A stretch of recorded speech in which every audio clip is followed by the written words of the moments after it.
binjakët. Është një këshill që dua t'ua sugjeroj o binjak. Sot jam në fazën e këshillave dhe të sugjerimeve.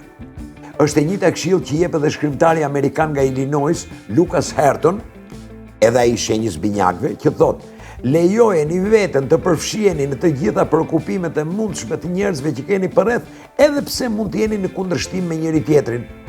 Shumë shqetësime, vazhdon ai, do të thotë shumë impenjime për zgjidhjen e tyre, shumë projekte për të ndihmuar këdo e çfarëdo, dhe do të thotë ti kundërvihesh me ndërgjegje dhunës së kohës.